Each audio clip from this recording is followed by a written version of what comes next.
Good morning, good afternoon, good evening, wherever you are in the world, my friends. Welcome to our PMP Exam Lessons Learned.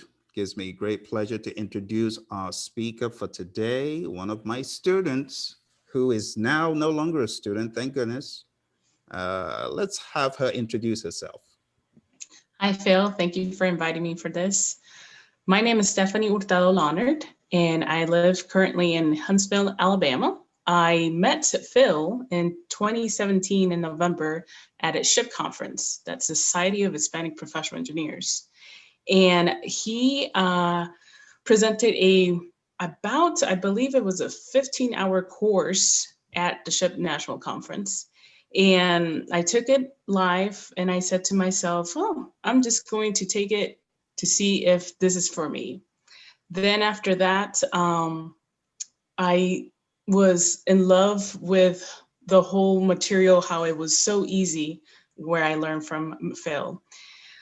I'm also a little bit about me before I get too deep into how I started studying. I'm a founder of Technical-Minded Talent. It's a technical recruitment firm, and we match engineers with job opportunities. And I also help out with resume writing. How else would you like to start, Phil? How can we help the other students to study for the PMP? Well, Stephanie, let's go back, not so quick. And I need to let everyone know what a great student you were, don't I? So, so let's go back down memory lane, not so quick. You wouldn't want me to play the video, but I will. Let's go down Okay, memory lane. And before sure. we go down memory lane, Stephanie, let's talk a little bit about your company and what you do today. So technicallymindedtalent.com, what do you offer to project managers, professionals, engineers? What exactly do you do? So I offer career advice complimentary to all the candidates that I'm screening for job opportunities. And on top of that, I also do resume writing services. So I take them from coaching to what they want to do next to actually putting it on paper, polishing it. If you don't have a resume, people don't even know how to even look for a job after being so many years in one single company. And with so many layoffs, I have personal experience of being laid off. I have personal experience in being in the industry because I'm a former engineer and a former project manager. I have been in the boots and grind, so I really know how to work the system as being a candidate and now as a recruiter. So I provide valuable advice and a lot of services that can help to find the ideal job and also the ideal candidate. Lovely, lovely, Stephanie. And I know a lot of our friends from SHIP, they might be interested in what you have to offer, the Society of Hispanic Professional Engineer members. They could definitely benefit from that. And also our PMI folks, our Yes. PMPs who have just gotten certified. Many of them are looking for placement. I just want to make it very clear that Stephanie can help you. And Stephanie was already doing this when she came for the training that SHIP provided through Praizion. So that's a Yes. very important point. And there she is in the conference. And throwback to the conference, Stephanie. Let's take a look at this rather interesting Sure. video. Let's see. 2017. Okay. Don't steal our idea. This is the very first time that we have seen people as processes and ITTOs. So anyway, come along and you'll see a little bit of the interaction. So we're going to start from over here. We're going to start from direct and manage project work, where a lot of the mayhem actually begins. And of course, it's my famous student, Stephanie, who's going to be direct and manage project work. So you remember what we did in the morning. I am going to be an output. Can you see Phil? You can't see Phil. Phil is going to be an output. There we go. Phil is going to be an output called deliverables. All right, and there she is. So Stephanie was the process director, managed project work. That was her. Let's continue watching. Oh dear, this is hilarious. This is 2017, by the way. I haven't changed. Who are you? Direct and manage project work. So what happens in direct and manage project work? You get an output that is known as deliverables. Now, deliverables is going to make a trip to control quality. But before deliverables gets to control quality that way, before deliverables can get to control quality, deliverables needs to pass that guy here. And this is Jesus, and who are you? Perform quality assurance. He's perform. All right. So Stephanie, does that bring back memories? Yes, it does. And I'm going to tell you why. Because one, I was very overconfident at that time where I said to myself, I've done this before. I was a project manager for a couple of years. I'm gonna ace this test because I already know the material. So I really don't need to listen to him. A second point was I'm a very impatient person for information. So the way that you presented the information by doing those exercises still was memorable to this day when I was studying. Wow. So that really helped me because you have to learn what type of student you are, whether Sure. you're visual, audio, or actual physical activities like you have showed us in that course. Of course, because of COVID, we can't do it this year as in person in those type of activities. But you do touch every single type of student, whether Yeah. they're visual or audio or physical activities. And I was that student that needed to get up because when we were sitting, what was it, 8 hours straight It was or long. 4 hours straight and then a break, I couldn't do it. That's why I needed to make fun of you during class and be a class clown to actually keep myself awake and keep myself focused because I'm a very focused person. However, if you make me sit for 4 hours You get straight restless. staring, I need to get up. So those exercises, I was very, very much appreciative. And Yeah, it that was fun. that's what you exactly need to learn about yourself. What type of student are you? What type of learner are you? And that's the only way that you can actually succeed. That's a very good point, Stephanie. Let's go back to why you even came in the first place to that. I mean, there are very few people in that room, as you can see. We had maybe 20, 10 on the best of days. But why? Let's go back to why you actually wanted to get PMP certified. Why? Oh, sure. So it's really easy, right? So in 2016, I've worked oil and gas for about 8 years at that point, and I got laid off when I got pregnant. So I gave birth at the end of 2016, and my husband got laid off. So we've had our experience with layoffs, and I'm now a stay-home mom at this point. And so in 2017, I just opened my business of technical recruitment because I saw so many colleagues in such a big gap in the hiring industry that needed an engineer's perspective to help other engineers, because headhunters, it's just a transactional relationship that needed to be stopped. So I opened my business in summer 2017. We met on the fall. I have already had a couple months within my business. And I said to myself, you know what? I've always wanted to have a PMP. Why? Because one, I saw that it was quite referenced back when I was a project manager. When you're a project manager and everybody else, we come in complex situations where the company does not have rules for everything. So there's some situations where they need a standard. And that standard, it goes back to PMI, PMP. And if no one on the floor, no project manager had a PMP, that says something. So there was a point where if you had a PMP, one, you had a leg up on the knowledge of the standard on what to do on those complex situations. And two, you get a leg up when you're applying for a job, because it also says, that's what I learned once I got into recruitment, that a lot of the job descriptions says prefer PMP certified. If you don't have it, what they actually mean is you won't get B on the other on the pile of resumes that are just shortlisted.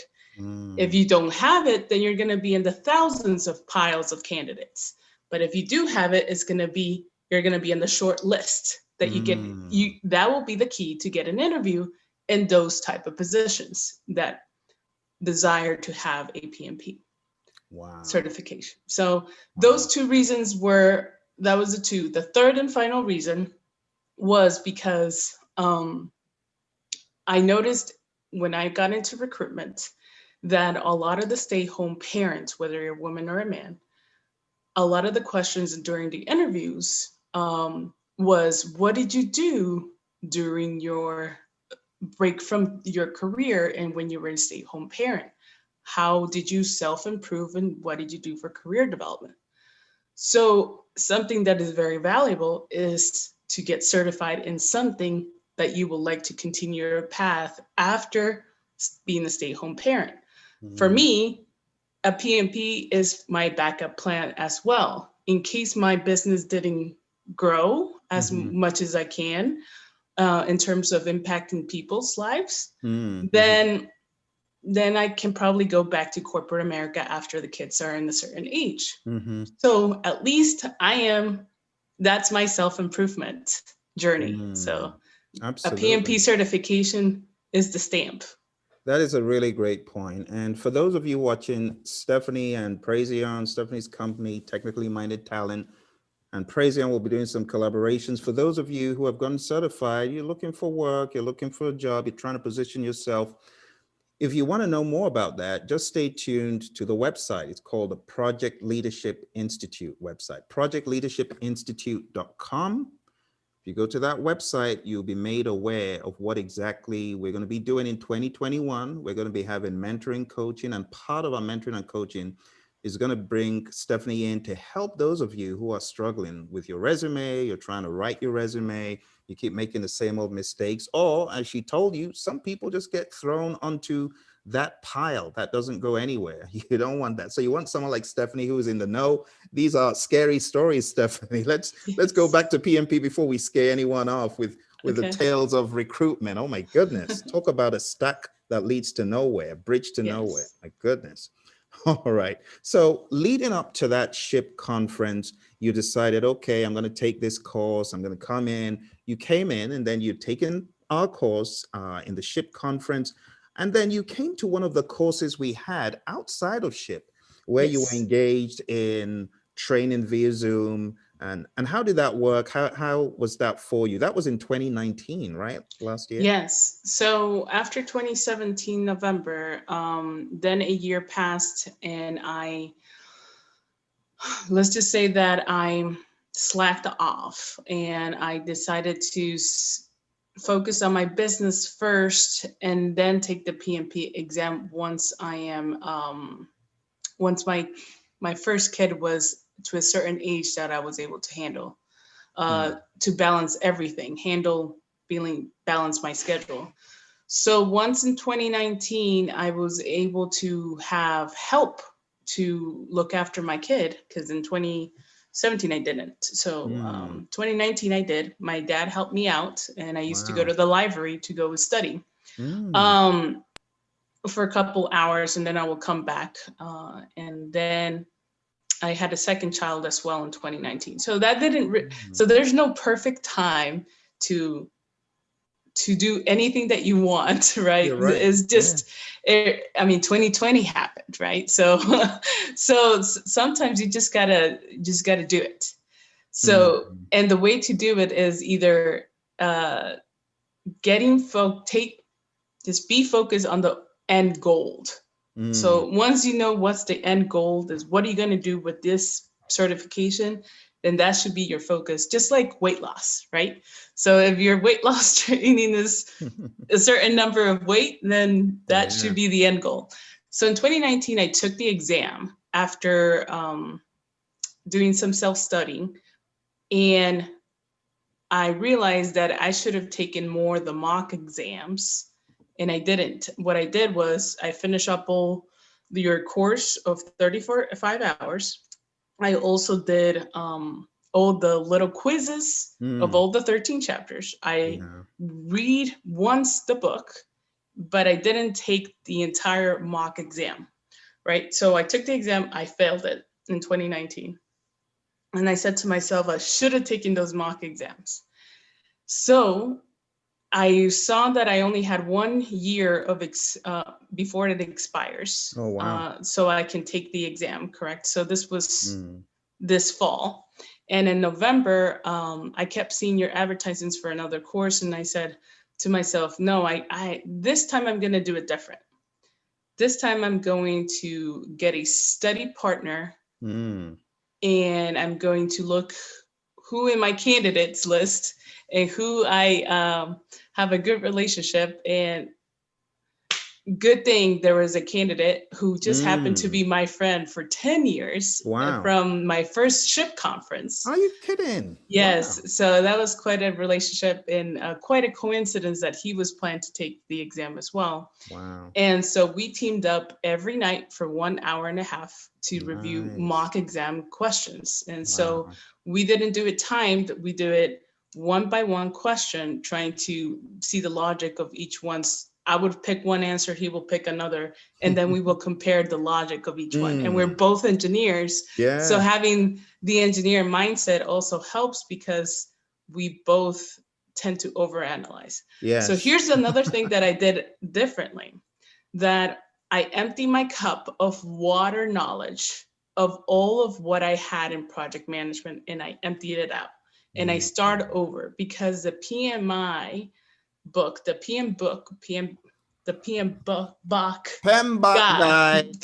guide, the ambient substitute, is not what the real world does. It's what it should be considered to be done. It's a guide of a standard of what should we be following.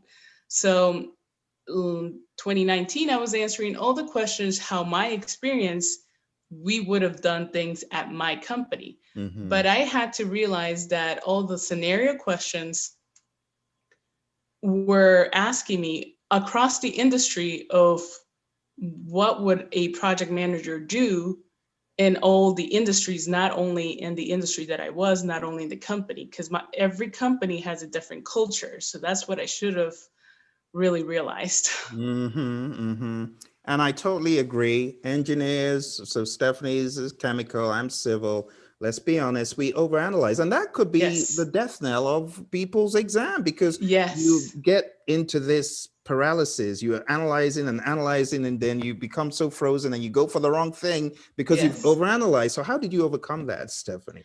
Well, having the second partners, but during the exam, what I did was I also, okay, let me back up. During my studying, I did a couple things. I did your audio digest because I have 2 little boys, so there's no time during the day. So during nap time, while I'm washing the dishes, I will listen to the audio digest. And then after I have done that, if my husband was around on the weekends, I will talk to him about it. And that practicing of a dialogue actually helped me out. And his perspective on it, because he's had worked in projects as well, but not as a project manager, he said, yeah, that's what a project manager will do, right? So, and I said, you think so? So having a different perspective. So that's what helps me, right? Having different perspectives, how to tackle one scenario gives me perspective and learn from how it should have been done in action. But other people learn from just reading. I don't like to read, to be honest with you. So I'm more of a audio and I'm a very impatient learner. So when I was watching your YouTube videos, it gave me a lot of anxiety because I wanted to fast forward. I know that that's bad review for you, but that's the type of student that I am. It's not. I'm that kind of student as well. I put it on 2x. Sometimes if I have up to 4x, I could 4 times. I 4x when I'm speaking. So when I'm delivering content, Stephanie, you know, we belong to an association, ship where we have a lot of folks who English may not be their first language, Oh, and that's true. worldwide, I have a lot of students from all parts of the world, all Yes. different places that English is so far removed. So I tend to speak slow. So there's nothing wrong in Yes. speeding me up. It's like, Phil, get on, come on, get done. And sometimes, other YouTube, because English is my second language, they go too fast. So there's no perfect speed, right? Because they go too fast on when they're speaking English, and I'm like, oh great, what did they say? I have to slow down. So Yeah. I'm just a different kind of student. Yeah. I really am. You learned from the audio digest. I'm did. going to show that in a few seconds, but tell us how you employed the use of the audio digest while I go fetch that. Tell our friends. We've got friends on the call, by the way, Stephanie. So a shout out to Angela. I want to give a shout out to Angela from our group. She says, congrats to you, Stephanie. Oh, thank you. Billy says hello. Delita from our group says congratulations. Oh, thank you. Yewande Peter says congratulations. Kamal says, yes, I agree. I'm an audio video student too. So tell us, how were you digesting all of this content and going about the study? I would say that the night before I would read a chapter, I will force myself to read, and then I will repeat it with the audio digest. And the really good thing about the audio digest is that you would say some parts you actually said, this will be on the test, and that alerted me. So I would focus and repeat it back and back again. Once you said, this is key, or this will be on the test, what I have heard. And that really light up a light bulb on me. And I said, you know what? I think he knows what he's talking about. So I'm just going to repeat it again. And even when I was putting makeup on, I remember just writing it down with my eyeliner on a napkin. And I said, I better remember this, because he said that it was going to be an exam. And it was. Perfect. So, a lot of people are wondering, what on earth is she talking about? Well, this is the audio digest. It's called the Project Management Audio Digest. And it's, my goodness, it's 20 hours of audio. And there are 24 CDs. But Stephanie got the MP3 downloadable version, which you can get from Praizion.com. And she used it. And I've heard from a lot of students who are auditory learners that it works just perfectly for them. And they actually hear stuff coming back to them. It works. So that's very interesting. So let's talk about the day before your exam start. Oh, let's talk about the week leading up. So Stephanie, you were sending me a lot of questions about the PMI's questions. So how much fun was PMI's mock exam for you? Tell us. I would say that PMI mock exam was harder than the actual exam. Wow. However, what was harder than the PMI mock exam was Praizion mock exams. Why? Because of the wording structure. So Praizion, I would think that there were a lot of more tricks that we can anticipate. PMI Praizion exam were a lot of good ordered questions, where I got used to how they organize the questions and how I also, a second thing, I like figuring out patterns. So there was a pattern to a question that they liked the answer. So for example, for closing a phase, they always like lessons learned. So there, I figured out the patterns of each one of the questions, and that's what really helped me to not be surprised this time. Patterns, even though my touch screen is trying to defy the rule of patterns. What Stephanie's saying is really, really important, because I see a lot of people taking these mock exams to cram them, but you looked for patterns, and once you lock into the pattern, the rest is gravy. So did that come to help you when you were taking the real exam? Oh, quite a bit, because I saw a lot of the similar questions, and there were just different names and different just different time periods, and that's it. So that's what 50% of the exam was way too easy, and I was concerned that I was answering it too fast. 50%. Now the 30% of the exam, I had to think about it a little bit. For granted, it took me the whole 4 hours to Wow. take the exam because I was taking my time in those 30%, right? Mm. So I never once used my calculator, not Wow. because I'm smart. It's just because there was only one calculating question, and that was too easy for me. Were you like looking out for the questions, and at the end you're like, my goodness, no calculation? Were you surprised at that? Or had No, I? because since I have taken it once before, I Ah, remember there were only 2 calculation questions, and also the PMI mock exam only had a handful. that's true. So, How many so times did you take the PMI mock exam? twice. So the first time I Mm. had about 69%, and the second time I had about an 80%. Mm. Now, granted, I never took it all at once. Why? Because of my limited time. I only have an hour and a half to 2 hours a day to study. Um, No. so there was only one day that I took a whole complete 3 hours just to take the mock exam. And I asked my dad to help me out. And that was the Mm. one time that I was able to do it. And then Mm. for the exam, I was able to have it. I mean, Wow. without grandparents, you can't do it. If you're a parent, without, Teamwork makes they're the a dream blessing. work. It's a village. It really Yeah. does take a village.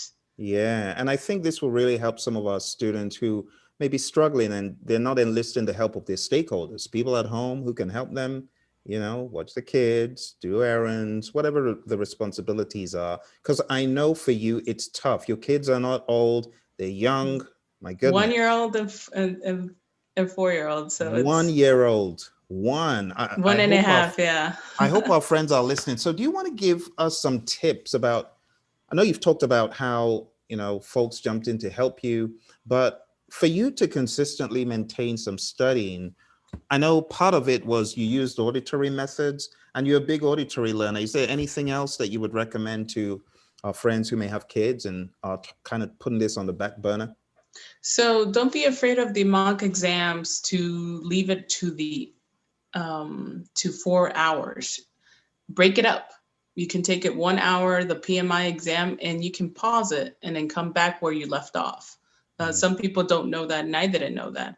And I wasn't prompted to have the PMI exam until Phil told me. And I said, but it's only a week. I was going to do it, a couple days before. But actually, you should take it probably 2-3 weeks before and keep at it, keep repeating it. That way you are very used to the word structure of the exam. That's how I learn. If I don't know how, I don't like to be surprised. So if I know how it's structured, then I won't be surprised. Another thing is I highly recommend not to study more than 3 months. Why? Because if you have mommy brain like me, you'll forget it. So yes, I took a course in 2017. Yes, I took the course in 2019. And yes, I did study for 6 weeks straight this time around. Wow. But I took in consideration also those other 2 months. So every time that I wanted to take it, like for example, for your course, it was just a week and a half, and that was it. And then for 2019, I only studied for 2 months. And then to count this, then I would say that 3 months knowledge is what you need. But if you do it consistently, you will do above target. My score was just on target. I think I would have gone Pass is a above pass, target. pass is a pass, pass is a Yeah, pass, pass is a pass. but a guaranteed one, and this is a question on the test, a guaranteed one you would have had if you would have done the Praizion mock exams and the PMI mock exams, I think you would have gone above target. So make sure to repeat. That's a very key thing to do is repeat. Repeat those mock exams and not too much reading. And do flashcards on definitions. That's another thing. All the definitions, I will keep it on flashcards. To tell you the truth, what's more daunting is trying to memorize the chart of the processes. I didn't memorize anything. What I tried to learn is what conceptually each process, what goes in and out. The tools and techniques came afterwards as a more of a common sense thing. So lessons learned, of course, you're going to have it at the end. And what are you going to have at the beginning? Of course, you're going to have something high level. Anything that said high level, it's at the beginning in the project charter. It's high level. You don't know much about it. So it would all be common sense at the end. So don't be worried about taking the mock exams way to the end. Don't wait. Be in the middle of your studying. Try to do the mock exams. That would be my recommendation. That is great advice, Stephanie. And I always like the analogy of agile. In the world of agile, we try to deliver stuff as early as possible. I look at the mock exam as being that last piece, the MVP, the minimum viable product that you need to get ASAP so that you begin making tweaks, and I think that's where a lot of folks are missing it. They're not taking the mock exams early enough. They take them late and it becomes a problem, Yes. So I really subscribe to what you shared. Now let's go back in time into our time machine. So Stephanie, you took the exam at home, right? Yes, and that was another scary thing because with technical difficulties, I was hearing all those horror stories that you're not able to retake it. So I was pretty nervous about it, but let me tell you, it was pretty smooth. Nice. I mean, I've heard my study partner that I was telling you about had a horrible experience taking it at home. Oh my goodness, what happened to him? From his experience, I learned that he was touching his face to think a lot. So they were they were instant messaging him to not do it consistently. And then his girlfriend passed by to go to the restroom, and they said that that's a big no-no. So then they distracted him way too much. So I think they contacted him about 4 times, and he said that was a big distraction. So he warned me on every mistake that he did. So I felt the need to actually touch my face as well. And so he also warned me that during break time, you will have a chance to review the questions that you flagged, except it will count against your time while you're reviewing it. So there's not a period of time where you can go back without time going by. So that's something that I was curious about. So I don't know if you as a test taker are curious about that. And then so for me, it was smoothly because of those advices that not to touch myself. And also one thing that I did mess up during the exam was that I took my picture with the headset on. Oh dear. Because they make you take a picture. And so I took a picture with the headset on because I was thinking headsets were allowed, because in person a year ago it was allowed. But at least in the test center that I was, except this time when they saw my picture with the headset, they came on and they said, retake your picture and get rid of those headsets. And I'm like, oh, okay. I guess I Are you listening to Phil? Phil's on the other line telling you the answers. Take it. So I understand the logic now. So for my study partner, he said that they make him, the 4th time that they contact him was because they needed 30 minutes in, they told him to take off his watch. Ooh. And of course, it wasn't a smartwatch, it was just a regular watch. Okay. But because they thought it could be a smartwatch. So he didn't understand that because they didn't tell him it could be a smartwatch, but since he didn't ever have one, that's something to note about. That is a very good point. And for those people who go into the test center, they check you and ask you to take it off. But if you're at home, you could easily slip by without making sure you do that. So those of you taking the exam in the next few days, make sure you pay attention to that. Even next year, I mean, the folks are going to keep taking the exam. So Stephanie, let's go back to the exam experience. So you open up the application, you hit start exam, and it comes up with the first question. So did it shock you, or were you like, I've got this, this is easy? How did you feel? Oh, I felt confident because the questions started off as pretty easy. What would the project manager do? They kept it consistent with the PMI practice exam. I would say that at the beginning it started easy, and then it started to get where I had to really think about it twice. Mm. But I think there's a lot of different versions of the test, because I did compare with my study partner, and he definitely had a different version. Mm-hmm. They are, and So I tell people there's so many questions they have written. They have a lot of volunteers who write these questions, so oh, they've got like a pit of so many questions. And honestly, it's almost like, to me, it's like a raffle. Like you don't know what's going to come out, whether you're going to get, the worst of the worst or the best of the best, or everything you studied or stuff you didn't study. And I hear a lot of students saying, I just got a batch of bad questions. But it sounds like yours were pretty, they were on your side. There were questions that were pretty much written for you. So well, after 1 hour, sure. I was just going to say that there was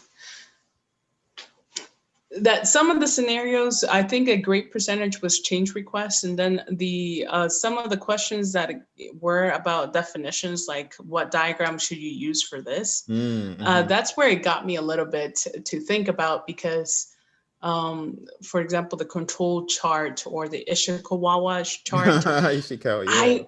I Technical completely stuff. forgot the definition for it and what was Yeah, it and used for, because yeah. it was way at the beginning of my studying. Mm-hmm. So mommy brain, I will blame it You're on funny. that What I up, daddy didn't. brain? There's But both. leading up to it, no, because the hormones of giving birth. You're funny.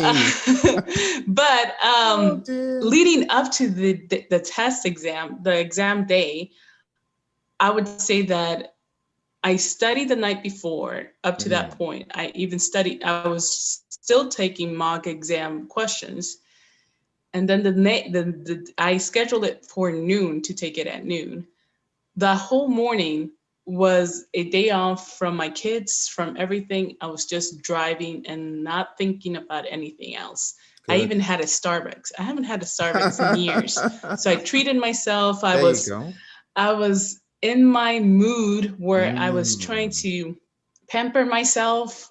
And I think that was a really good key, because taking an exam, most people probably failed. I know exactly why. It's not really too much about their study habits. It's because this Yeah, year has been extremely stressful. it's been This whole year, it's a lot of uncertainty. So true. although in your mind is not going to allow you to study to do well on an important exam like this, because you're not very focused on the question that is being presented in front of you. So I highly recommend to just de-stress yourself, to pamper yourself hours before the exam, and to be extremely rested Absolutely. right before it. That's a good word for people who study till 12 midnight, 1 a.m. and they've got an exam at 8 a.m. Don't do it, says Stephanie. Yeah. Or schedule, and if it's at home, schedule it later in the day or right in the middle of the day. Why? Because you're alert. I mean, I'm not a morning person at all. If you're a morning person, then go for it, but not when I have little kids. It's Absolutely. Thank you for those tips. Very, sure. very helpful. I often say, watch a movie, do something fun, but don't do the crazy cram session the night before your exam. So, Stephanie, let's go back to your exam. So, let's say 1 hour into it. I don't know if you're looking at the time. Did you I take was. note? How many questions had you answered at 1 hour, 2 hours, 3 hours, like that? Well, an hour and 15 minutes, I had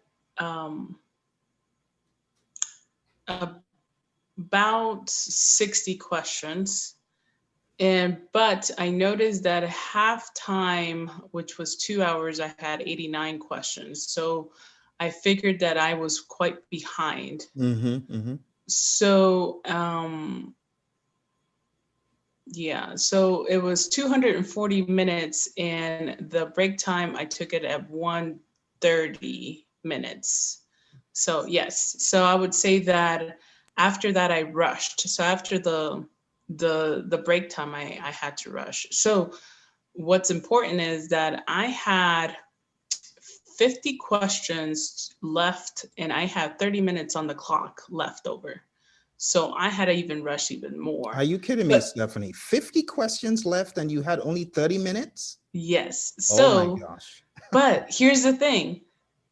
I I I said to myself, when it's 10 minutes left over, I'm just gonna guess. There you go. Yep. Well, here was a strategy that I took. That was my decision. Once I saw that, I I just kept on going on the questions at 50, then 49 question. Okay.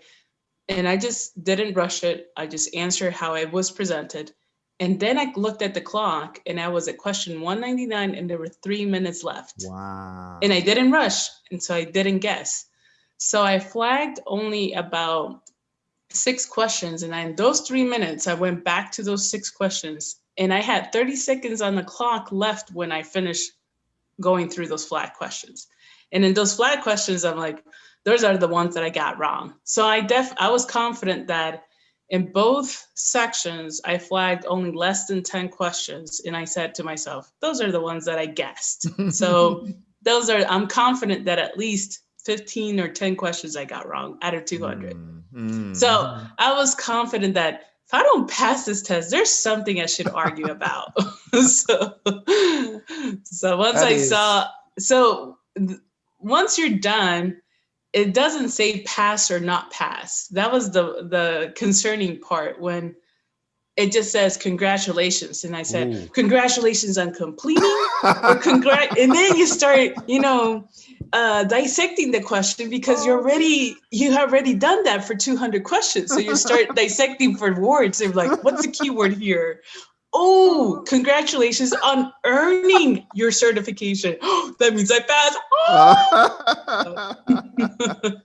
Oh my goodness. So tell you, another thing to get.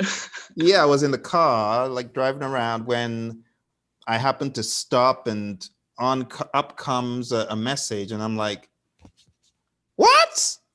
And honestly, I was really excited, because I know this has been a 3-year journey, and you were dogged and you were rugged. You were dogged and rugged. You stayed on it. A lot of people are like, oh, well, I don't have time anymore in my life. I'm going to let this go by. But you did not. You were always on it. And there were a number of people before you, Stephanie, in SHIP. Maybe they're even watching right now. They know who they are. But in 2010, I had a number of SHIP folks who went through the same process that you did, but not every one of them went for the ride. A number of them did, and you probably know some of them, but a number of them did not. Until today, they have not gotten certified. But you stayed the course and you got certified. So I was really excited to see that. But let's talk about our friends who are still trying to get certified. There are a number of people who may have tried to take the exam. I've gotten a number of emails over the past number of days. Some people who are absolutely astonished at how bad the exam has been. In fact, there was one whose questions I addressed on the channel just yesterday. And there are a number of other people that have this same question. Why didn't I pass? What is wrong with the PMI? What is wrong with this exam? Do you have any advice or words of encouragement for them? I would say that if the material that you have that you're studying is not working out for you, then look for other people, what they have been using. So it's probably not a paid thing that you have to do. Maybe it's a more repetition thing that you have to do. Maybe it's more that you are not, it's not getting through how PMI wants you to learn. So I would say that to practice scenarios, so don't be focused too much on the definitions, but to practice scenarios of what would happen if a person from the team is missing, and what type of risk will that be? If a project fails, what type of risk response can you do? So I would say that to test yourself in creating questions yourself, and maybe that will prompt you how a test creator thinks, rather than being a test taker. So that's another advice that I tell my job seekers is think how a recruiter will be looking for you, rather than you looking for a job. So to put keywords on the AI systems And it's the very same thing how a test taker should be is what questions would a test creator would do? What keywords would they be using? And of course, in project management, it's always about risk because Yes. everybody wants to not take risk.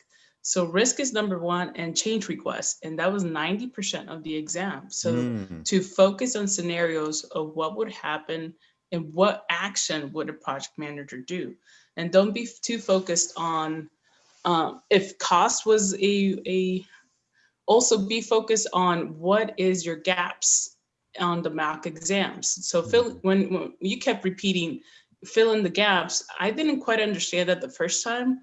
What made me understand is when I learned these lessons learned, and when I was listening to a lessons learned from another student, she was saying, I went back on the questions that I got wrong, and I definitely went back to the book, refer Mm. to what I did wrong on those specific questions. So I reread, she said, and that's what it clicked on me.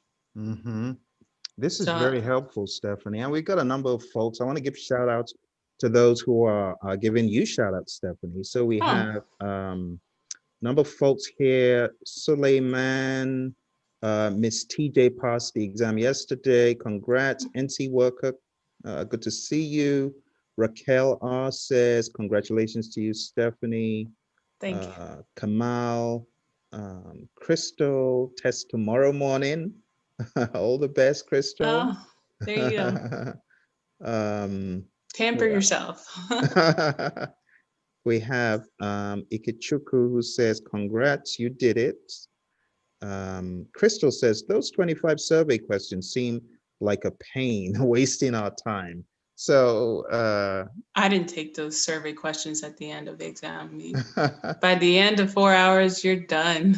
well, you know what Crystal's talking about, and she said she's so cute. She's laughing at one of your comments. But what Crystal's talking about, Stephanie, is those questions baked in. You know, those 25 pre-test questions that PMI uses as future questions to test and see, well, should we introduce this in 2021 or not? You Oh, know, but you don't know which questions they are, but she's very correct that it seems to be like a waste of time. However, in 2021, you love this, Stephanie. In 2021, they're taking away a bunch of questions. They're bringing it down to 180. So I there's saw only going to that. be like, yeah, 5 pre-test questions.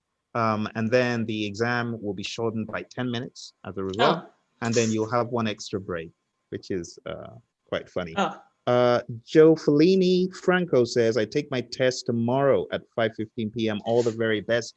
I hope that what oh. Stephanie's saying is helping you frame how you're going to tackle the exam and ace it. It is very, very doable. All right. So let's go back, Stephanie, to so the exam ends and so on. But as they say, hindsight is 2020. So my question is, looking back, are there any things that you would have done differently? I think you've talked about a few, but could you drum them down again? Sure. Just to repeat myself, take the PMI mock exam repeatedly until you score 85 and above. And then also in addition, take the Praizion mock exams. Not only the quizzes, but the Praizion. They're a lot harder. Don't do the very hard, but do start with the intermediate and work yourself up above. I believe there's a intermediate, a marathon, and then a hard one. But That's right. That's right. do what your time allows it as well. So my time did not allow it to finish all of it. I passed it, as I said, on target, but it would have been guaranteed. I believe if I would have done differently, I would have taken all the Praizion mock exams, and that way I will be very aware of the content that could possibly be on the exam. Mm. Okay, our time is almost up because we Yep. have pretty much an hour. So Stephanie, let's talk one more time about this content that you've been able to master, such as the knowledge areas. How did you master the knowledge areas when you got to the point you're like, okay, now I'm really understanding it? Was there anything that you did in particular that you'd like to share with people who are struggling to make sense out of the Pmbok guide? Sure. So I would say that to take a consideration which chapters had the most information, and that was chapter 4, integration. That was also a very important one is the scope one, Mm. the cost one, the stakeholder, and the communications one. No, scratch that, not the communications, the risk one. The So I risk. repeat that, the integration, the scope, cost, risk, and stakeholder, to really master those. The ones that I have a lot of trouble was risk and procurement, and stakeholder. Why? Because for example, I kept getting confused with qualitative and quantitative. If I didn't see Phil's video on understanding that categories of risk was not quantitative, then I would have missed that question. There were a lot of questions about that. When I say a lot, I would say about 5. That is a lot out of 200 for sure. And for those people who are wondering, that video, if you just do a search on YouTube, just do a search for qualitative risk versus quantitative risk and put Praizion at the end. In fact, any video, any knowledge area, just put Praizion and the knowledge area name into YouTube, you're most likely going to find it. And I remember getting a message from Stephanie. She's like, how? I remember that message. How is this not? Okay, tell me why this is not the right answer. And I was cracking up. I'm like, yes, she's drinking the Kool-Aid. She's now seeing the train coming. And you were able to figure it out for yourself. Yes. You're very smart. You're able to figure it out. And I said, Stephanie, there's 200 questions, I'm not going to be able to answer every single question. So you kind of caught the vision. And I also wanted you to go through the process for yourself to figure it out. And boy, oh boy, did you do it. Look, yeah, it was easy after that. It's like I just needed someone to argue in the middle of the night while I'm studying. So your study partner is now a PMP as well, correct? Correct. Yes, he did different study materials, completely different. However, when we started studying, which was only the last 3 weeks of my study journey, he started watching your videos. Okay. So lovely. But on YouTube, right? The free ones. So he only had a small fraction of what I was able to do. Right, and he's in SHPE, but he didn't attend, believe it or not, any of those sessions. No, he did not, because in his mind, he was never going to be a project manager until his last job at Universal Studios, I believe. So once he had that job, then he said, it's important to have a PMP certification. So we had an oil field job in oil rigs 10 years ago. So PMP was not in the works, but for me, it's always been an end goal. Yeah. Now look at its success. Absolutely awesome. Before we end, I want to let's touch on a few things here. So one of the common questions, and I already know the answer to this, and shameless plug. I gotta do a shameless plug. So Stephanie used this. It's called the Project Management Audio Digest. 20 hours of audio. Did you like the cheesy jokes in there? Yes, of course. It reminded me of you. Jokes and dramas and funny things in there, right? The difference between the audio and the YouTube videos is that for me, being impatient, you got straight to the point a lot faster than the YouTube videos. So that was the difference. And they were shorter. So for me, a person that's not like to read and that is impatient for information, that worked. Yes. Right. Good. But I didn't only use that. That was just supplementary. I definitely used the learning system, or how do you call it? The LMS. The quizzes. LMS. LMS was the 90% of my study. Yeah, you had a boatload. You had a boatload, Stephanie. We probably had 50 easily hours of video on that learning management system and stuff that I kept repeating on that. Wow. So one of the questions we often get is, How did she master the knowledge areas? Did she read the Pmbok guide? Did you read the Pmbok guide? Or how did Yes. Oh, of course. You have to read the Pmbok guide. There's no way that you can't not do it without the Pmbok guide. I so, also had the other book that you give with the course.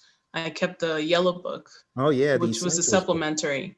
And let Yes. me tell you, I used that about twice when I didn't understand something on a Pmbok guide, but I didn't use it often because Gotcha. it's overwhelming, and I wouldn't say that I'm the most organized person in terms of studying. I'm organized in other things. So the only thing that I organized was flashcards and the definitions that worked for me. Gotcha. Okay. So yes, I read the Pmbok guide. What other questions were in the frequently asked ones? So let's go back. I'm just taking a little peep at what we have here. Crystal says, congrats again, Stephanie. I'm going to borrow your confidence, she says. Oh, Smiley face, wink. I am a newbie for PMP. Quite helpful discussion, says Jatinda. Got to get some sleep, says Crystal. Donna says, congrats, Stephanie. Another PMP boss is born. We are also grateful to be a Praizion success. Oh, that's one of our other students, Donna. Thank you, Donna. All right, let's go back, Stephanie, and take a look at these FAQs. Here are the rest of the FAQs. So how many additional books do I need? You've answered that one. You used the Essentials book from Praizion. Are formulas a big part? formulas are a big part, yes. But it's not as hard as to use a calculator. I would say that if you just memorize 4 formulas, you know all the other formulas. And so yes, they're a big part, but it's not bad math, it's just division. So that's the hardest that it could be, is just a division. Okay, and the next one here is, should I delay my exam? I would say that if you don't score at least an 80% on the PMI mock exam, yes, you should delay your exam. Okay. How did you know you were ready for the test? I scored an 80% on the PMI mock exam, and I did not, I was not surprised. When I was taking the PMI mock exam, the first half, I was not getting one single wrong. So I would say that that's when I was ready. All right. And what in your study routine contributed the most to your success? I would say that every little minute that I had free, I would talk about PMP studying material with everybody around me, even my toddlers. So to just even reading a night story, I was reading the Pmbok guide. So yes, utilize every little minute that you have, just repetition. So I think that's a key word to use often. Repetition, repetition, repetition, and consistency works for every single thing that you want to achieve. Weight loss, exams, anything. And I learned that the hard way. Yeah, I'm really glad you utilized the audio digest, because you're an auditory learner. There are probably a lot of other people who are, so they can probably borrow from that advice. And we had a question come in from one of our YouTube friends, and that question is, well, what after the PMP exam? So I know some people might say, okay, I'm going to take another certification, or I'm just going to take a rest, whatever you choose to do. Just remember the PDUs from the PMI. They're going to be asking you for 60 PDUs every 3 years. Yes. For those who are not aware, we have a program. This program is yet to be announced on YouTube. But those of you who are watching live, you'll get to learn about it firsthand for the first time. We haven't really talked about it. So there is a website that will be launched in the next, say, 24 hours. It's called the projectleadershipinstitute.com website. Project Leadership Institute is going to help you. It's going to sensitize you to leadership. A lot of these tracks we actually did for SHPE, Stephanie, and I've got a few of them that I can talk about real quick, just for people who are curious about, okay, what's all this about? So when you get PMP certified, it's just the beginning of the journey, right? Not everyone is like Stephanie, who's already developed a business and already knows where she's going as soon as she's done. Some people need to know how to put their dream to the test. So we have a curriculum, Put Your Dream to the Test. And this is from John C. Maxwell, who's my mentor. I'm on the John Maxwell team. So we're going to take a look at Put Your Dream to the Test. Can you zoom in? Because we Oh, couldn't yes, see absolutely. So Put Your Dream to the Test is a there book you by go. John C. Maxwell, but there's a very robust curriculum. So we have a masterminding series we're going to have on that. We also have a series known as How to Be a Real Success, REAL. And again, this is content from John C. Maxwell that I've taught to companies around the world. We're going to be doing a mastermind on that. And then I also have my book, which is coming in 2021. It's called The Project Manager's Guide to Effective Leadership, Management and Communications. We have an entire curriculum that has been built. So for people that have succeeded as PMPs, that is the beginning. And SHPE knows this. And that's why back in 2011, 2012, SHPE started introducing some pieces of the John Maxwell curriculum that I had to train people on not just being a project manager, but how do you succeed as a leader in projects? So being a project leader is the next level, because you could be in a company in the same place for years and years without moving up, or you could be in the same position, not being able to dream and explore the dream. So there's a lot that PMPs need. PMP is just the beginning. I tell people it's the beginning of the journey. So for those people who are like, what after? Well, what after? Blow it up. Use help from companies like Stephanie's to find your dream job. You know, being a real success comes from you finding that place you're meant to be and blowing it up. So it's just the beginning of the journey, getting PMP certified. And then I also want to encourage those PMPs who are like, okay, now I know Pmbok guide, what next? Well, you need to pragmatize it. You need to practice it. And then you also need to learn a lot more about Agile for those people who have not ventured into it. So I usually recommend for people to go for the CSM, the Certified Scrum Master, or to go for any certification that will help broaden your knowledge in Agile. And we have a number of those other alternatives coming in 2021. But for Stephanie, I know you're going to be doing a lot of business as far as helping people. Now you're PMP, you're going to be able to help people who are looking for that special PMP position. Have you come across a lot of PMPs so far looking for work? Oh, definitely. Yes, for sure. Even before my PMP certification, resume writing is a go-to skill that not a lot of engineers have it. And even if you're not an engineer, a lot of people struggle how to beat the ATS system, which is all the application systems that you use on the web. Wow.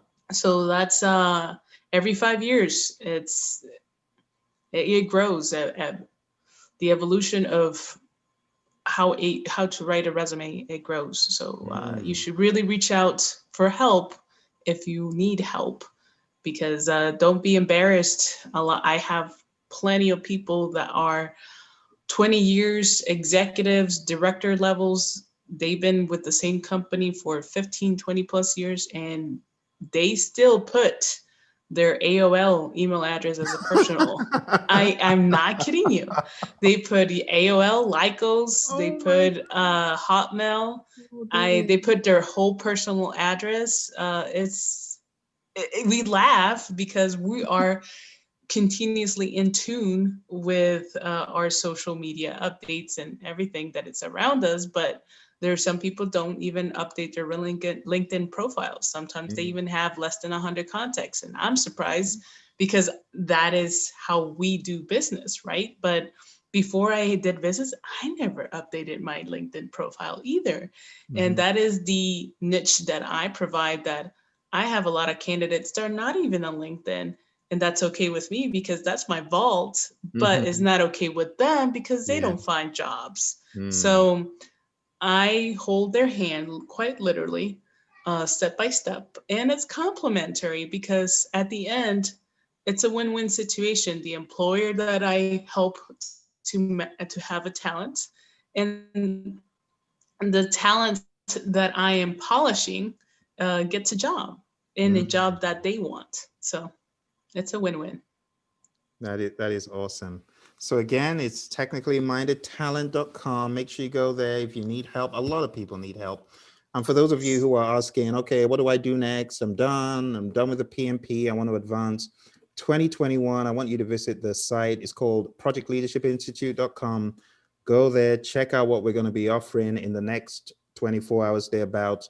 There's going to be a publication here on YouTube as well, because we got a ton of people. They're now PMPs, but they want to go to the next level. And it's very important that you get help. Resume writing help.